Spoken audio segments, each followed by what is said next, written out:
कि TVS group जो हजारों करोड़ के एम्पायर का मालिक है, उनके घर में अगर मिट्टी के बर्तन इस्तेमाल हो सकते हैं तो आपके घर में भी हो सकते हैं।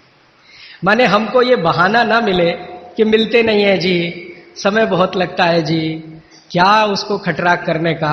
ये जो मन के अंदर की हमारी जो रुकावटें हैं, ये कभी नहीं आए, इस दृष्टि से इस उदाहरण का बहुत महत्व है।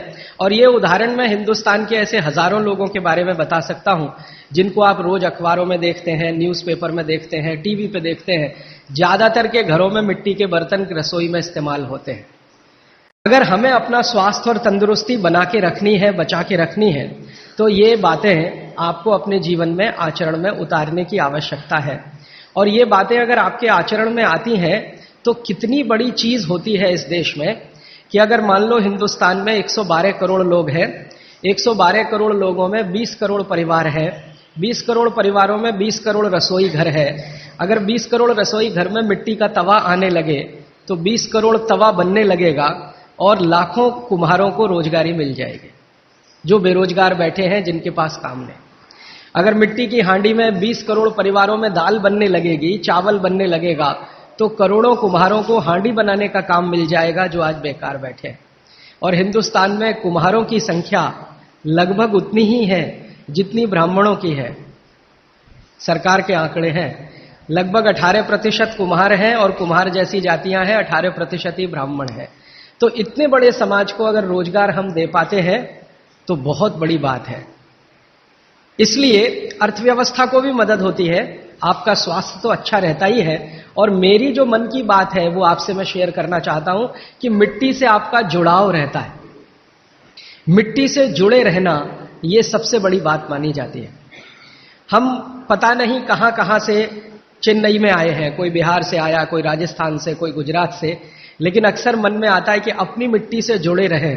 तो अपनी मिट्टी से चेन्नई जैसे शहर में जुड़े रहने का एक ही रास्ता है कि आप इन मिट्टी के बनाए हुए बर्तनों का इस्तेमाल करें। तो स्वास्थ्य की दृष्टि से तो बहुत ही अच्छा है और अर्थव्यवस्था के लिए भी बहुत अच्छा है। मैंने कल जो बातें कही थी उनको 1 मिनट में फिर से रिपीट करता हूं। कल मैंने एक ही सूत्र का आपके सामने विश्लेषण किया था, भागवत ऋषि का लिखा हुआ, कि जिस भोजन को बनाते और पकाते समय पवन का स्पर्श और सूर्य का प्रकाश ना मिले वो भोजन को कभी नहीं करना। इस विश्लेषण में से शुरू हुआ कि पवन का स्पर्श और सूर्य का प्रकाश कहां कहां नहीं मिलता। तो सबसे पहली चीज निकल के आई प्रेशर कुकर। उसके विकल्प के रूप में मैंने आपसे कहा मिट्टी के बर्तनों में खाना बनाएं। मिट्टी के बर्तन में खाना बनाने के पीछे जो सबसे बड़ा वैज्ञानिक कारण है कि ये जो मिट्टी है इसमें 18 तरह के माइक्रो न्यूट्रिएंट्स हैं। ये बात हमेशा आप याद रखिएगा। कैल्शियम मिट्टी में है, आयरन मिट्टी में है, सिलिकॉन मिट्टी में है, सल्फर मिट्टी में है। आपके शरीर को हर दिन 18 तरह के सूक्ष्म पोषक तत्वों की जरूरत होती है। 18 तरह के सूक्ष्म पोषक तत्वों की जरूरत होती है, जिनको आप अलग अलग भाषा में बोल देते हैं कि हमको प्रोटीन्स चाहिए, हमको विटामिन्स चाहिए, हमको कार्बोहाइड्रेट्स चाहिए, हमको फैट्स चाहिए। ये डॉक्टर कहता है ना आज की भाषा में कि आपको प्रोटीन की कमी हो गई है, प्रोटीन चाहिए, आपको कार्बोहाइड्रेट्स ज्यादा चाहिए, आपको फैट्स ज्यादा चाहिए।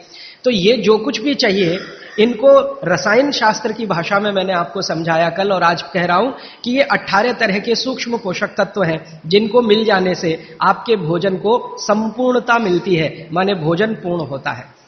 और संयोग से या प्रकृति के कुछ ऐसे नियम से ये सारे तत्व मिट्टी में हैं, इसलिए मिट्टी के बर्तनों का उपयोग आपके लिए बहुत ही अच्छा है। दूसरा मैंने आपको कारण बताया था विज्ञान का। जिस वस्तु को खेत में, कृषि भूमि में पकने में जितना ज्यादा समय लगता है, रसोई घर में भी उसको ज्यादा समय में ही पकाना चाहिए। क्योंकि मैंने आपसे कहा कि खेत की मिट्टी में अरहर की दाल खड़ी है, 7-8 महीने में तैयार होती है। 7-8 महीने धीरे धीरे उसने प्रोटीन लिया, प्रोटीन के रूप में कुछ केमिकल्स उसने लिए मिट्टी से। ये 7-8 महीने तक लेते रहे अरहर की दाल के दाने, उसकी जड़ों की मदद से, तने की मदद से। अब वो दाल तैयार हुई है तो उसको पकाने में भी समय लगना चाहिए। जल्दी से आपने पका दिया तो उसके अंदर जो प्रोटीन्स गए हैं, जो बहुत तरह के माइक्रो न्यूट्रिएंट्स मिट्टी से अंदर गए हैं, इनको वापस आपके शरीर में आने में संभावना नहीं है। वो टूटेंगे तो आपके लिए उपयोगी उतने नहीं होंगे। मैंने आपसे कहा कि प्रेशर कुकर में वाष्प का दबाव इतना ज्यादा होता है कि दाने टूटते हैं, पकते नहीं है, वो टूटते हैं। और टूटे हुए दाने, गर्म पानी है नीचे से, वो आपको ऐसा लगने लगता है कि वो पक गए हैं, वो पके नहीं है, वास्तव में वो सॉफ्ट हो गए हैं, मुलायम हो गए हैं। पकने से मतलब मैंने आपको बताया था कि उसके अंदर जो कुछ भी प्रकृति ने दी है पोषकता, वो आपको मिलने की स्थिति में आ गई या नहीं, तब हम उसको कहते हैं कि ये पक गया है। चाहे वो गेहूं का दाना हो, चाहे अरहर का दाना हो या तुअर का। तो ये बात अगर आपके ध्यान में आती है कि पकना मतलब क्या होता है और उबलना मतलब क्या होता है। एक शब्द है उबलना। उबलना होता है प्रेशर कुकर में, पकना होता है मिट्टी की हांडी में, क्योंकि मिट्टी की हांडी में धीरे धीरे पकती है हर चीज। कारण क्या है, मिट्टी जो है ना ऊष्मा की कुचालक है। आप में से जो विद्यार्थी है वो जानते हैं, बैड कंडक्टर है, ऊष्मा की कुचालक है। माने मिट्टी को कोई चीज जल्दी ऊष्मा के रूप में मिलेगी नहीं, धीरे ही धीरे मिलेगी। तो धीरे ही धीरे फिर दाल पकेगी, और दाल पकेगी तो धीरे धीरे उसके माइक्रो न्यूट्रिएंट्स पानी के साथ आएंगे, फिर आप वो खाएंगे तो आपके शरीर को पूरी पोषकता मिलेगी। और भगवान ने जो चीजें बनाई हैं, प्रकृति ने जो चीजें बनाई हैं, उनकी पोषकता आपको मिले इसके लिए बनाई है।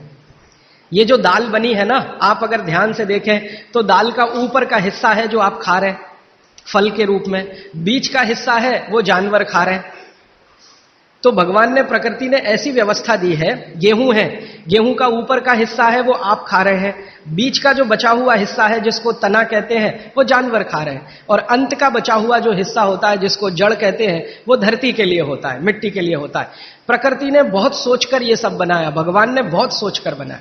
मनुष्य के लिए एक हिस्सा, उसमें से थोड़ा आप चाहें तो पक्षियों को भी खिला सकते हैं। तो मनुष्य और पक्षियों के लिए एक हिस्सा, जानवरों के लिए दूसरा हिस्सा, और प्रकृति की धरती या मिट्टी के लिए तीसरा हिस्सा। हर एक फसल में यही देखेंगे आप। तो जो आपके लिए बनाया है भगवान ने, वो बहुत सोच समझकर बनाया है। जो जानवरों के लिए है वो भी सोच समझकर है, और मिट्टी के लिए। तो उसका अगर जीवन में फायदा उठाए तो बहुत अच्छा होगा।